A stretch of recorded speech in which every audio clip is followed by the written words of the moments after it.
네, 오늘 말씀의 제목은 왕 같은 제사장입니다. 제가 어려울 때 힘이 되어주셨던 분들을 만났었습니다.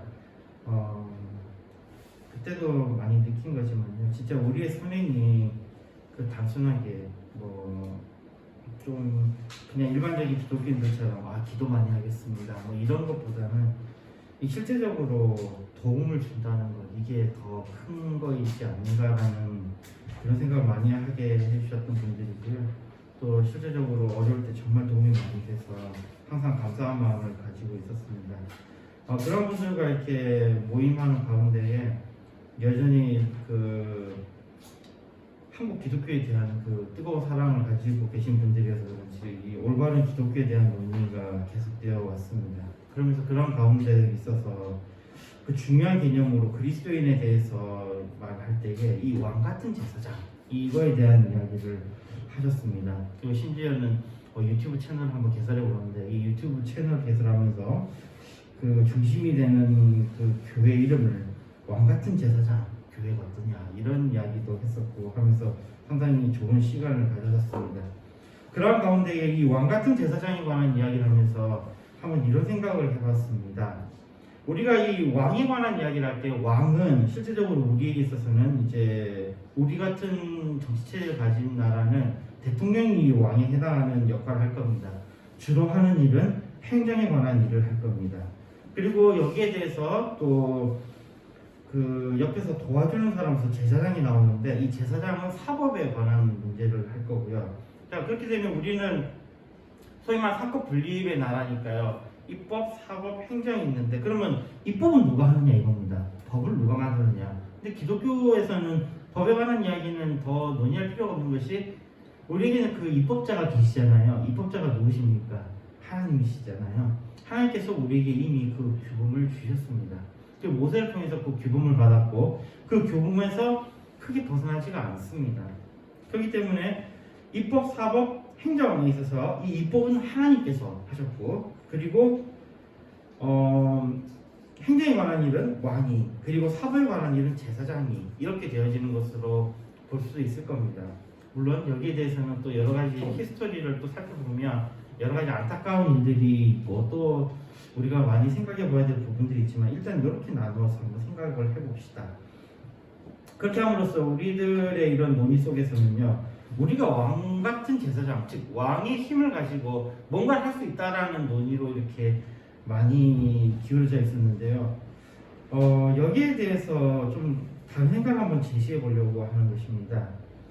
그리스도인들의 위대한, 그럼에도 불합리하게 보이는 이 교회 형태 등을 봤을 때는 정말 기독교인들이 왕 같은 제사장이라는데 뭐라도 해야 되는 거 아닌가라는 것에 대한 이야기를 할 수가 있을 겁니다. 그러니까 기독교인은 왕인데, 왕이라는 것은 행정력, 즉 어떤 힘을 발휘할 수 있는 건데 뭔가 해야 되는 거 아닌가라는 것인데, 여기에 대해서 저의 대답은 아니다라는 것입니다. 우리가 왕으로서 할 수 있는 일이 없다라는 것이죠. 교회가 잘못되어 가고 있습니다.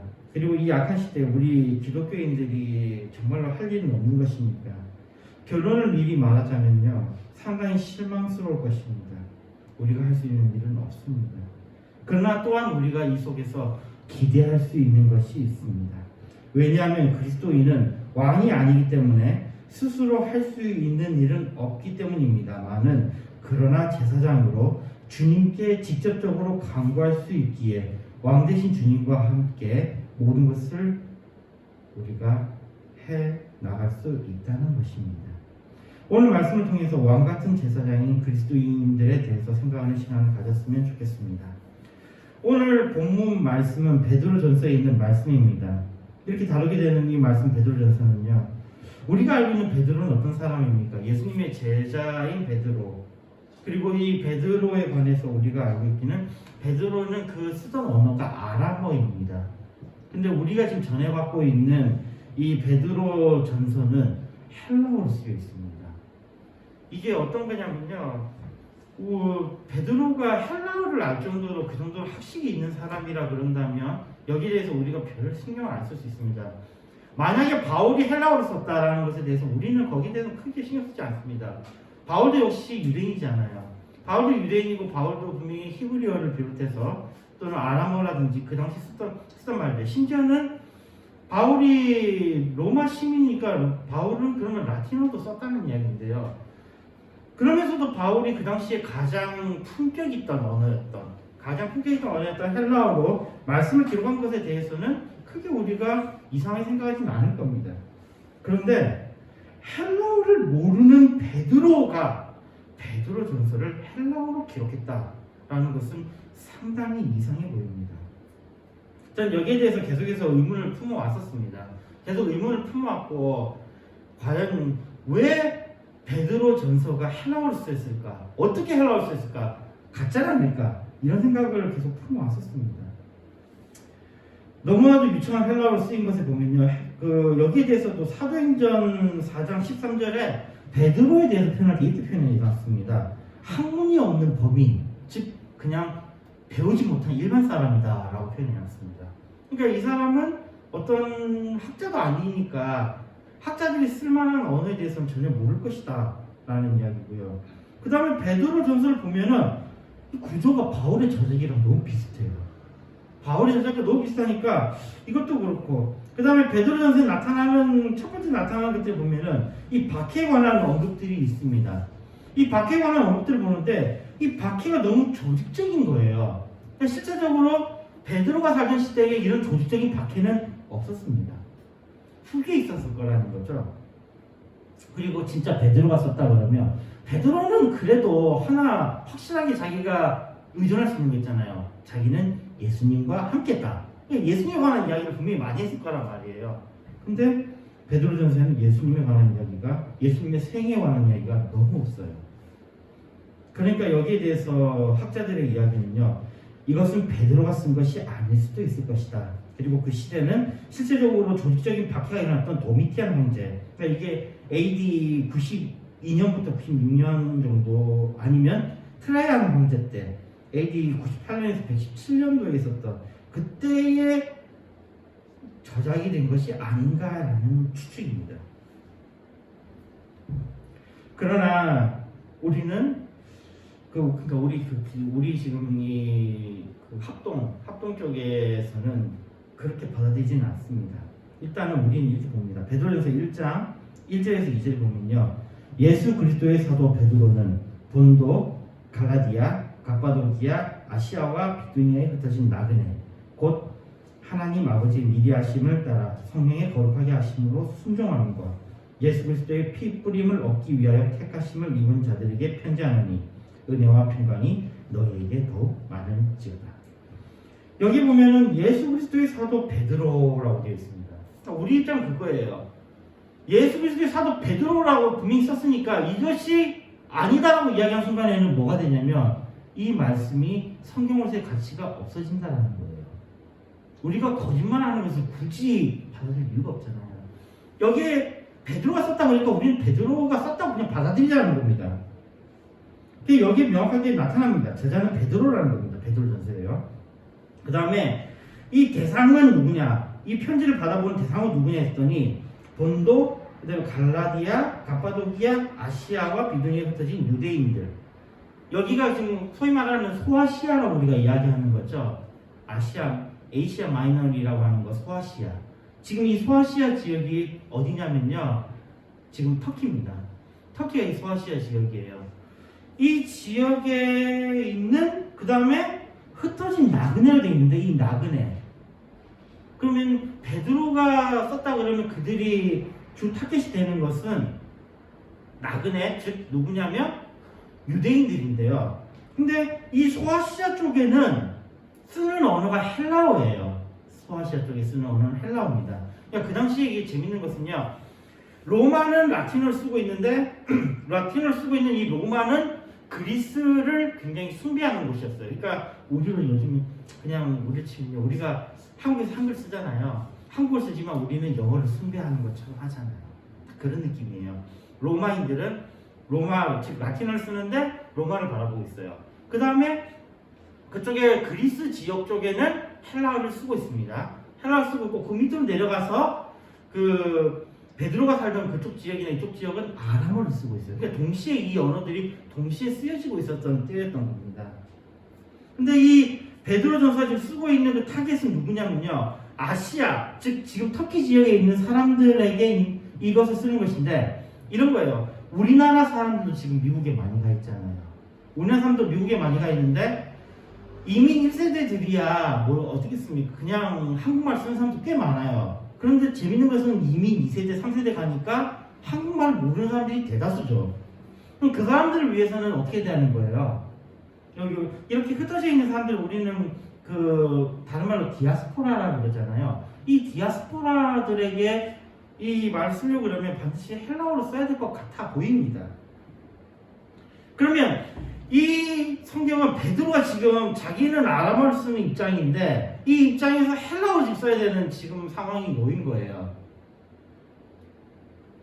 그리고 이 유창한 헬라어의 대답은 베드로전서 5장 12절에 그 이유가 등장합니다. 내가 신실한 형제로 아는 실루안으로 말미암아 너희에게 간단히 써서 권하고 이것이 하나님의 참된 은혜임을 증거하노니 너희는 이 은혜에 굳게 서라. 자, 여기 보니까 실루아노라는 인물이 등장합니다. 이 사람이 지금 어떻게 된 거예요? 대피를 한 겁니다. 이 사람이 지금 베드로가 쓰고 하고자 했던 말을 실루아노가 대신 썼다라는 거예요. 실루아노는 여기 곳곳에 실루아노가 나오는데 우리는 이 실루아노를 뭐라고 많이 알고 있냐면 신라로 알고 있습니다. 신라. 바울과 신라 때 그 신라입니다. 이 사람이 바로 이 실루아노예요. 즉 베드로 전서를 쓴 사람은 베드로 자신인데 베드로가 이 부분에 약함이 있으니, 그리고 또 실제적으로 이 신라의 영향력은 어마어마했잖아요. 신라 같은 경우는 심지어는 어떻게 있습니까? 바울의 편지도 대표했던 바울의 편지에 있어서 항상 바울 가짜면서 바울 편지도 많이 그 영향을 미쳤다고 그렇게 알려져 있거든요. 그러니 이 신라의 뛰어난 헬라어 실력이 베드로서를 기록할 수 있게 했던 것 같습니다. 그리고 베드로가 무지하다 그랬잖아요. 베드로가 무지함에 대해서도 여기 보면요, 아까 사도행전 4장 13절을 가지고 학자들은 베드로가 무지하다라고 이야기하고 있는데 사도행전 4장 13절을 다시 봅시다. 거기 보면요, 저희가 베드로와 요한이 기탄 없이 말함을 보고 그 본래 한문 없는 범인으로 알았다가 이상히 여기며 또 그 전에 예수와 함께 있던 줄도 알고, 여기 보니까 알았다가 이상히 여기며라고 되어 있다는 것은 여기서 이미 베드로는 어떤 사람의 모습이 나타났다는 거예요? 무식한 사람의 모습이 아니라 학문이 뛰어난 사람의 모습으로 나타났다는 것이죠. 근데 지금 이 베드로가 그 사람들이 알던 베드로가 아니라는 것이 이미 여기에 사도행전 4장 13절에 이미 기록이 되어 있어요. 그 다음에 박해에 관해서는요, 그 당시에 정치적인 박해는 없었다고 이야기합니다. 그러나 정말 엄청난 박해가 있긴 있었죠. 계시록을 보면요, 계시록에 666이 나옵니다. 계시록에 666이 누구라 그랬죠? 계시록에 나오는 666, 짐승의 숫자 666 누구라 그랬습니까? 네로라 그랬잖아요. 네로. 바로 네로 때인 거예요. 네로로 본 것이 타당하고요. 그리고 또 이 네로 때의 이 박해가 정말로 질 수 없는 박해였지만 어마무시한 박해였던 거예요. 그러니 충분히 이 베드로 전서에 나타날 만한 그 정도의 박해의 모습을 가지고 있을 수 있다는 것입니다. 그러니까 네로 황제 박해들을 본다면 AD 63년, 64년에 이 베드로 전서가 기록될 수 있다는 것이죠.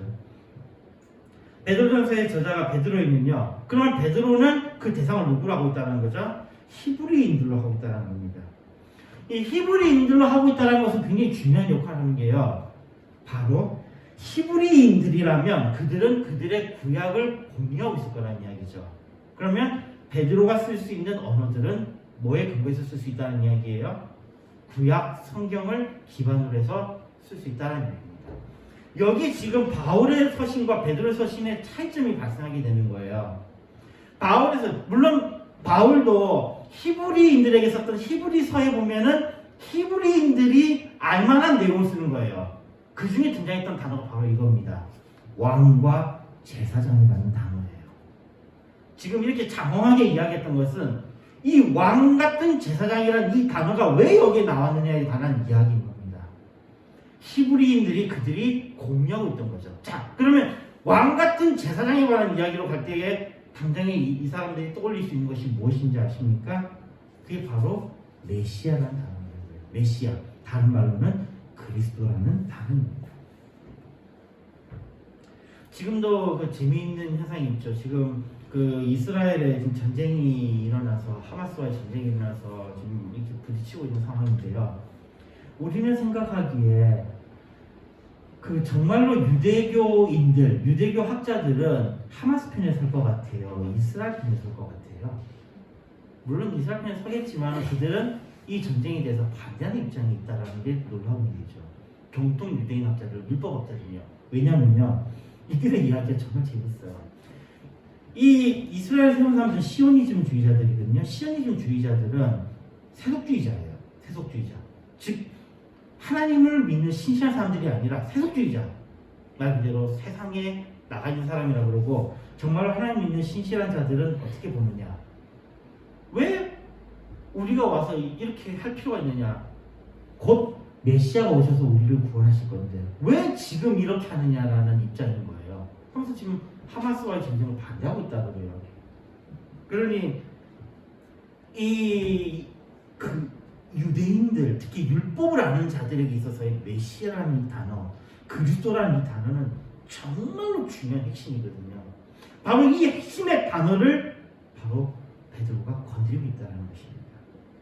자, 그러면 우리가 이 부분에 대해서 이야기하면서요, 이 베드로전서의 대상이 히브리인들이라는 거, 그러나 지금 디아스포라, 말도 이제 다른 말 쓰고 있는 그런 히브리인들이라는 것에 대해서 이야기하면서 이들은 그리스도라는 개념에 대해서는 공유하고 있다는 것입니다. 그렇다면 이들에게 있어서 그리스도는 어떤 자냐 했을 때에 이 그리스도는 선지자, 제사장, 왕의 역할을 하는 바로 그 사람이라는 것이죠. 이게 지금 상당히 우리가 이 부분에 좀 주의해야 될 부분은요, 히브리인들에게 있어서 그리스도와 그리고 이방인들에게 있어서의 그리스도는 정말로 다른 개념으로 접근하게 됩니다. 이방인들은 그리스도라는 개념이 없어요. 이들에게 기름을 받는 자라는 개념이 없는 거예요. 근데 이 히브리인들에게는요, 그들의 율법 속에서 이 그리스도라는 개념이 계속 이어져 왔기 때문에 그들에게 이거 굉장히 중요하고 친근하고, 그리고 그들이 스스로를 이해하는 데 있어서 중요한 핵심 포인트가 될 수 있다는 이야기죠. 그러기에 이 베드로는 왕 같은 제사장이라는 표현을 쓰는 것입니다. 기본적인 개념을 공유하고 거기에 그리스도를 통한 구원이 더해짐을 위해서 그리스도를 믿음으로 그리스도인들은 하나님의 자녀가 된다는 것에 대해서 더욱더 강조하고 있습니다. 로마서 8장 16절에 말씀합니다. 성령이 친히 우리 영으로 더불어 우리가 하나님의 자녀인 것을 증거하시나니, 성령님이 친히 우리가 하나님의 자녀인 것을 증거하신다고 말씀합니다. 그 하나님의 자녀인 그리스도인들은 다음의 말씀 역시 적용됩니다. 오늘 본문 말씀 보면요, 베드로전서 2장 9절에 오직 너희는 택하신 족속이요 왕 같은 제사장들이요 거룩한 나라요 그의 소유된 백성이니 이는 너희를 어두운 데서 불러내어 그의 기이한 빛에 들어가게 하신 자의 아름다운 덕을 선전하게 하려 하시니라 라고 말씀하고 있습니다. 여기에 왕 같은 제사장이라는 이 표현을 보면요, 이 왕 같은 제사장에 대한 표현을 일단 봅시다. 왜 이게 시작됐냐면, 이 왕 같은 제사장 할 때에 아까 메시아의 개념을 가지고 있습니다. 메시아의 개념을 가지고 있는데, 메시아는 우리가 지금 생각하기에 첫 번째로 등장하는 이 메시아의 개념은 왕이거든요. 왕이라는 건 어떤 거예요? 구원하는 자의 모습 또는 통치자의 모습이란 말이에요. 근데 이 부분이 아니라는 것에 대한 이야기를 하는 게 바로 이 왕 같은 제사장이라는 겁니다. 자, 일단 NIV 성경을 일단 보면요, 이렇게 되어 있습니다. But you are a chosen people, a loyal priesthood, a holy nation, a people belonging to God, that you may declare the praises of Him who called you out of darkness into His wonderful light. 여기 보면요, a loyal priesthood라고 되어 있습니다. A loyal priesthood. 여기 이 단어를 좀 집중해 봅시다. 이 로얄이라는 단어가 뭐냐 이거죠. 로얄. 이 로얄이라는 단어는 이것도 라틴에서 왔습니다. 라틴의 렉스라는 것에서 왔는데, 렉스는 왕이라는 뜻이에요. 그러면 로얄 프리스트후드라는 것은 왕과 같은 또는 왕의 제사장이에요. 왕의 제사장. 즉 이거는 그대로 헬라어에, 그러면 원래 가질 때 헬라어로 가보면 헬라어 똑같아요. 바실레이온 히에라큐마라고 있습니다. 바실레이온 히에라큐마. 그러니까 바실레이온이라는 것은 바실레아가 왕국이잖아요. 바실레이온 하면은 왕의이라는 뜻이에요. 왕 같은 또는 왕의, 근데 왕은 아니에요. 이 중요한 겁니다. 왕은 아니에요. 왕 같은이에요. 그럼 여기에 대해서 또 우리가 뒤에 조금 더 다르겠지만 일단 여기서 봅시다. 왕 같은이라는 것, 여기에 아까 바실레이온이라는 말이 들어오면 왕은 아니라는 것에 대해서 일단은 말씀을 드리고 갑니다. 자, 왕과 같은 왕의 의미는 분명합니다. 근데 여기에 우리의 위치 분명히 알 수 있는 거예요. 자, 그러면 왕 같은 제사장이, 그러니까 분명한 건 우리는 제사장이에요. 제사장인데 그러나 왕 같은이니까 왕은 아니에요. 그리스도인들은 이 세상에서 왕으로 무한한 통치의 모습을 가지지 못한다는 것입니다. 그리스도인들은. 그러나 제사장은 판별을 할 수 있죠. 즉 아까 이렇게 사법에 의해 판별을 할 수 있어요. 제사장은 판별을 할 수 있는데 거기에 대한 실제 우리나라는 그렇잖아요. 우리나라도 그 재판장이 판결을 내면은 우리는 뭐 재판을 안 해보신 분들 잘 모르겠지만 재판 판결을 내면 그 다음부터 뭐합니까? 재판력이 생기면서 이제 이게 법적 구속력이 발생하죠. 법적 구속력이 발생하면 이것을 집행하는 건 누굽니까? 행정부에서 하는 거예요. 아니 그냥 그걸 한번 봅시다. 우리가 어떤 죄인이 있어서 죄인에 대한 판결이 이제 형사재판이 일어났어요. 형사재판은 이제 검사가 주체가 될 거고요. 그리고 거기에 대한 피의자로서 그 사람이 있을 거예요. 그 판결은 누구한테 받냐면 법원에서 판결을 받습니다. 법원에서 판결을 받지만 법원에서 이 사람을 가두는 게 아니죠. 누가 합니까? 법무부에서 해요. 법무부에서. 즉 행정에서 한다는 겁니다.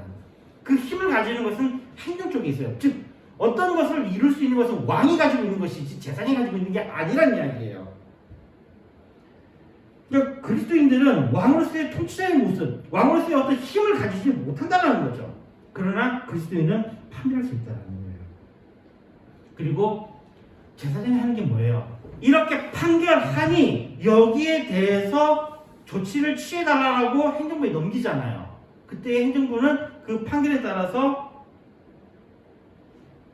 조치를 취하지 않습니다. 이게 뭐냐면 우리가 제사장이라는 것은 우리가 판별을 하고 거기에 대해서 기도하는 겁니다. 거기에 대해서 우리가 예배하는 겁니다. 거기에 대해서 우리가 하나님께 간구하는 겁니다. 어떻게? 직접적으로요. 직접적으로 간구함으로 인해서 결국은 뭐예요? 하나님과 같이 한다는 의미가 여기에 있는 것입니다. 일단 좀 더 가봅시다. 그러니까 여기 왕 같은 제사장이라는 것은 우리가 그 모습이 우리가 직접 하지는 않지만 거기에 대해서 우리가 요구할 수 있다는 것이죠. 그리고 여기에 대한 이야기는 그전에는 이제 대리자의 모습이 있었잖아요. 이 구하는 것조차도 우리는 그전에는 못했어요. 그런데 그전에는 제사장이 진짜 있어서 제사장에게 그걸 가지고 가는 거예요. 그럼 제사장이 거기에 대해서 빌 때에 또는 거기에 대해서 제사장이 기도할 때에 그 죄사함을 받는다든지 여러 가지 것들이 일어나는 거잖아요. 그런데 주님께서 단번에 십자가에 달려 돌아가심으로 인해서 이제는 우리가 직접 뭐가 되는 거예요? 제사장이 되는 겁니다. 우리가 직접 기도하고 우리가 직접 예배할 수 있다라는 것입니다. 여기에서 우리의 인간에 대해서 다시 한번 생각해 봅니다. 원래 인간은요, 창세기 1장 26절 보니까 하나님이 가라사대 때 우리의 형상을 따라 우리의 모양대로 우리가 사람을 만들고 그로 바다의 고기와 공중의 새와 육식과 온 땅과 땅에 기는 모든 것을 다스리게 하자 하시고 라고 되어 있습니다. 여기 보니까 하나님의 형상에 따라 지어진 인간은 당연히 무슨 모습이 나타나요? 왕의 모습이 나타나죠. 통치의 모습이 나타나고 있습니다. 통치의 모습이 나타나고 있어요. 하나님께서 인간을 만드실 때에 모든 것을 다스리게 하자 하시고 라는 그 왕의 모습이 있었던 거죠. 그러나 타락으로 인해서 인간은 이 능력을 상실합니다. 로마서 3장 23절에 말씀합니다. 모든 사람이 죄를 범하였음에 하나님의 영광에 이르지 못하더니 모든 사람이 죄인이 되어버렸습니다. 그리고 이들은 세상을 통치하는 것을 이제는 뭐 당연히 그거는 말도 못하고요. 모든 자들이 죽음으로 향하고 있다는 것입니다. 모든 사람들이 구원이 필요한 존재가 되었다는 것입니다. 그로 인해서 주님께서 우리를 구속하셨습니다. 요한복음 1장 12절에 말씀합니다. 영접하는 자, 곧 그 이름을 믿는 자들에게는 하나님의 자녀가 되는 권세를 주셨습니다. 그리스도를 믿는 자는 구원을 얻으며 하나님의 자녀가 되는 권세를 얻습니다. 여기에 대해서 왕에 대한 논의를 계속해 봅시다. 계시록 20장 6절에 보면요, 이 첫째 부활에 참여하는 자들은 복이 있고 거룩하도다. 둘째 사망이 그들을 다스리는 권세가 없고 도리어 그들이 하나님과 그리스도의 제사장이 되어 천년 동안 그리스도로 더불어 왕노릇 하리라. 계시록에 보니까요, 왕노릇 하는 자들에 대해서는요, 이 8절에 등장하는 24장로들이 바로 여기에 해당할 것입니다. 그러나 이 24장로들 역시 어린 양에게 경배하고 그리스도가 우리의 왕이시며 모든 자들이 그 앞에 경배할 것이라고 기록하고 있습니다. 즉, 이 6절에 있는 말씀만 봐도요, 그리스도의 제사장이 되어 천년 동안 그리스도와 더불어요. 더불어. 우리가 통치라는 게 아니고 그리스도와 더불어. 그 다음에 요한계시록 11장 15절을 보면요, 일곱째 천사가 나팔을 불매 하늘에 큰 음성들이 나서 가로되 세상 나라가 우리 주와 그 그리스도의 나라가 되어 그가 세세토록 왕노릇 하시리로다 하니, 여기도 명확하게 통치하시는 분은 왕이신 그리스도이시라는 겁니다. 이후에 16절과 17절에 보면요, 하나님 앞에 자기 보좌에 앉은 24장로들이 엎드려 얼굴을 대고 하나님께 경배하여 가로되 감사하옵나니 옛적에도 계셨고 시방도 계신 주 하나님 곧 전능하신 이여 친히 큰 권능을 잡으시고 왕노를 하시도다. 자신의 보좌에 앉았던 장로들이 하나님을 경배하며 참으로 왕으로 인정합니다. 자, 이렇게 봤을 때 우리 기독교의 전체적인 역사에 있어서 우리 기독교인들이 왕으로서 우리가 그 왕으로서 해야 될 일이 있나요? 우리가요? 왕으로서 해야 될 일이 있나요? 오히려 반대로 우리 기독교는, 우리 그리스도인들은 뭐가 되지 말아야 되는 거예요? 왕이 되지 말아야 하는 것입니다. 왕이 되지 말아야 하는 것이에요. 오히려 우리는 우리의 왕이신 예수 그리스도를 섬기는 쪽으로 우리는 가진다는 것이죠. 우리가 예수 그리스도를 믿는다는 것은 그분을 왕으로 모시겠다는 이야기예요. 그분과 함께하겠다는 이야기입니다. 그리고 이 약속은 또 계속 연결되는 것이 바로 성령의 역사하심으로 연결되는 겁니다.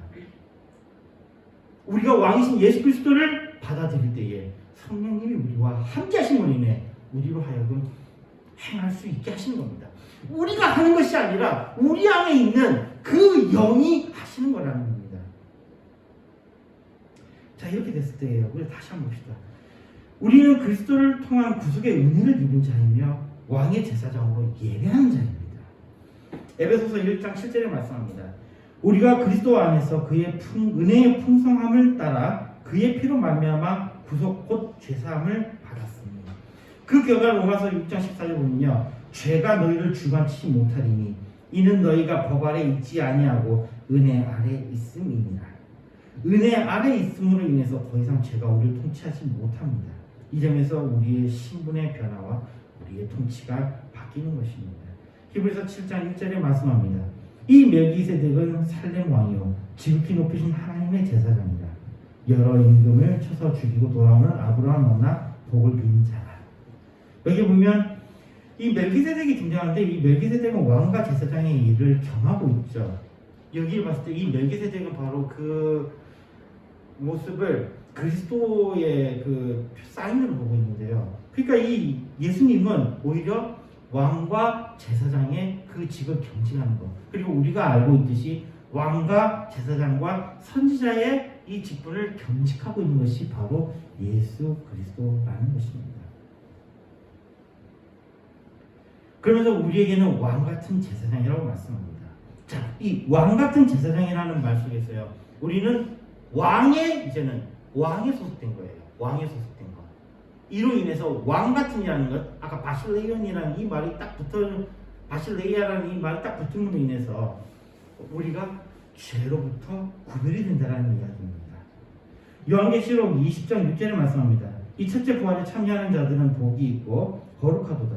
둘째 사망이 그들을 다스리는 권세가 없고 도리어 그들이 하나님과 그리스도의 제사장이 되어 천년 동안 그리스도로 더불어 왕을 하리라.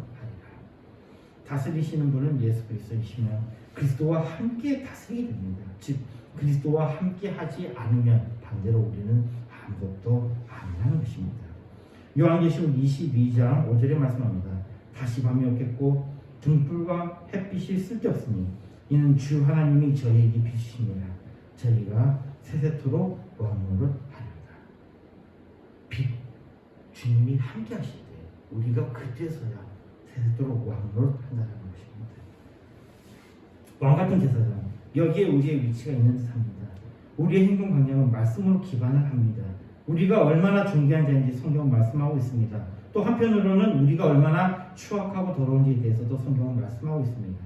그래서 주님의 은혜로 우리는 흰옷을 입는 것입니다. 주님의 피가, 주님의 은혜가 우리의 죄를 덮어주십니다. 말씀 믿겠습니다. 지금 우리가 살고 있는 이 시대는 여전히 많은 위협이 있는 시대입니다.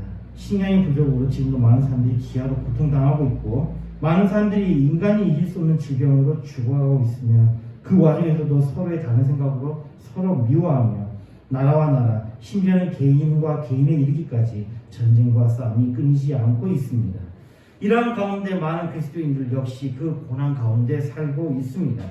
이런 우리가 다룬 베드로전서의 말씀은 이런 시대에 우리가 누구인지를 돌아보고 더욱더 주님을 의지하고 더욱더 선한 삶을 살 것을 권면합니다.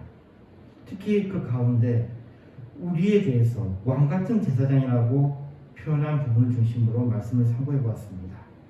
왕같은 제사장이라는 말씀과 같이 우리는 존귀한 자입니다. 왕이신 주님이 있기에 우리가 있으며 주님이 승리하셨기에 우리도 승리할 것입니다. 그 주님에 대해서 이제 우리는 담대하게 나아가 주님께 예배하며 하나님께 기도하며 우리의 소원을 간구할 수 있습니다. 주님은 우리의 기도를 들으실 것입니다. 그러면서도 우리에게는 한계가 여전히 있습니다. 우리는 용서받은 자들이지만 여전히 죄인입니다. 우리가 제사장이지만 우리는 우리의 왕이 없으면 아무것도 아닌 자들입니다. 여기서 우리는 분명히 구분됩니다. 그러기에 우리의 생명 되신 그리스도를 주로 삼아 날마다 거룩하기를 힘쓰며 주님을 예배하는 우리가 되어야 할 것입니다. 또한 선한 양심을 가지며 선한 일을 위해서 열심히 노력하는 우리가 되어야 할 것입니다.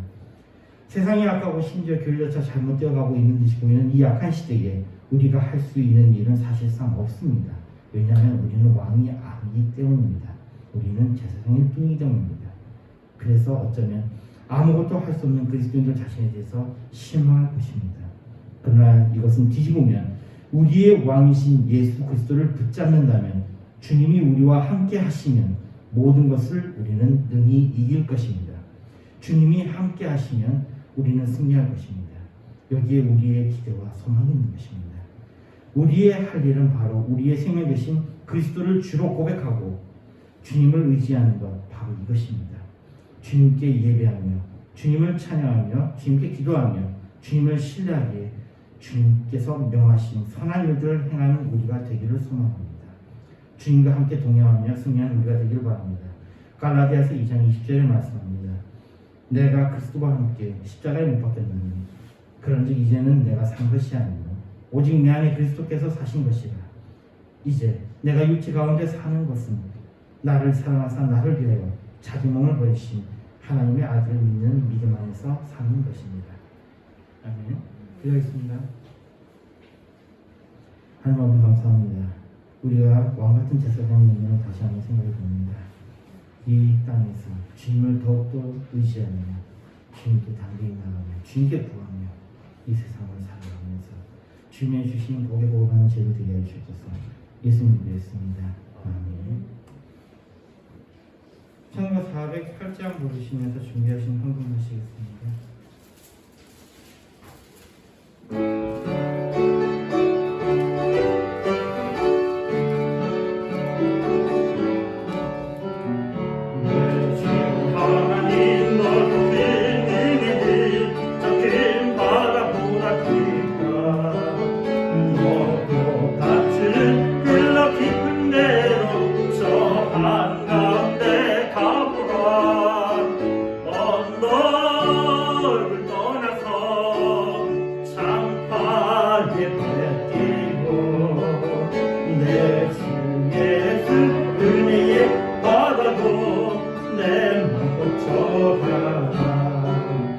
왜 너 인생은 언제나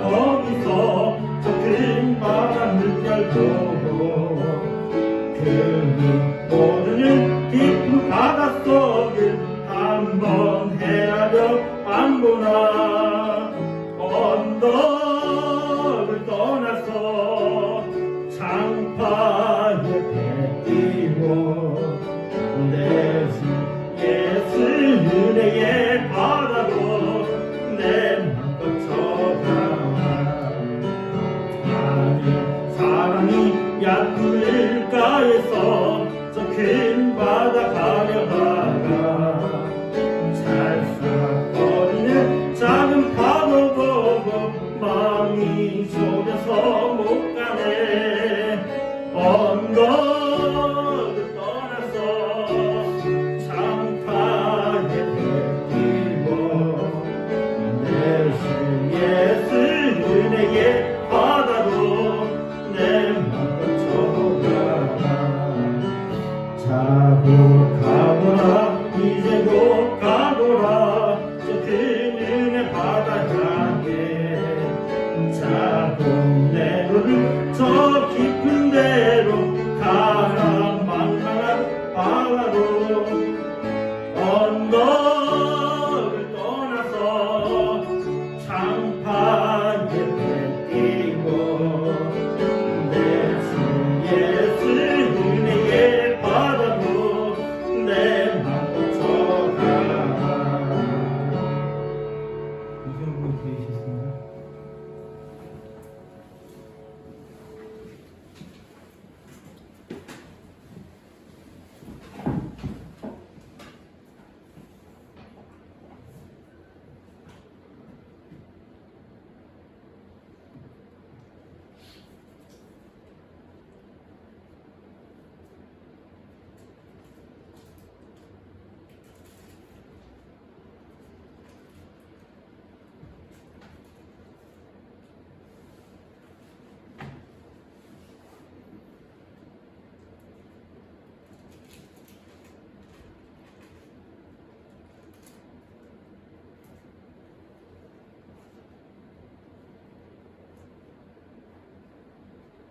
기도하겠습니다. 감사는 최영, 감사는 최영, 감사는 감투, 그때 없이 함께 하시는 감사드립니다. 좋으신 하나님 오늘 또 감사합니다. 귀한 날을 주시고 복된 날을 주시고 하나님 앞에 예배할 수 있는 귀한 시간을 주신 것을 감사합니다. 이 시간에 귀한 예물을 드렸습니다. 예물을 드린 손길마다 우리 하나님께서 복을 주시고 은혜를 입혀주시며 영권과 영력을 만배하게 더하여 주시어서 세상을 하나님 주신 능력으로 다스릴 수 있도록 은혜를 더하여 주옵소서. 이 예물이 쓰여지는 곳에 하나님의 나라가 확장되게 하시고 이 예물이 사람 살고 영혼 살리는 데 사용되도록 주님 도와주옵소서. 감사를 드렸고 예수님의 이름으로 기도드려옵나이다. 아멘. 산후의 일장입니다.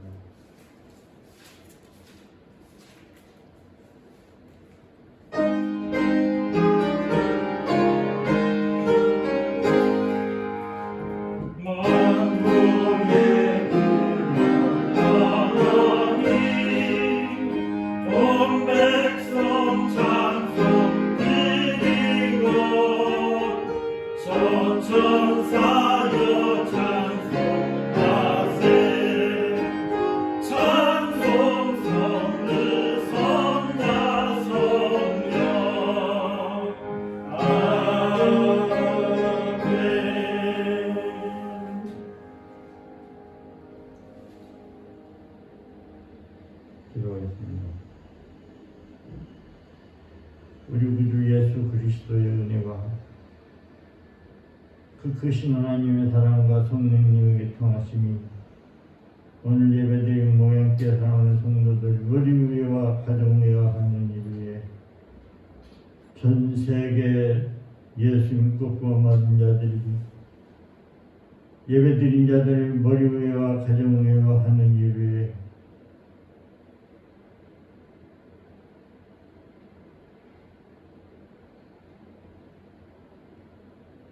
앞으로 전도받아서 구원받을 자들 머리회와 가정회와 하는 일을 이제부터 영원토록 항상 함께 있을지어다.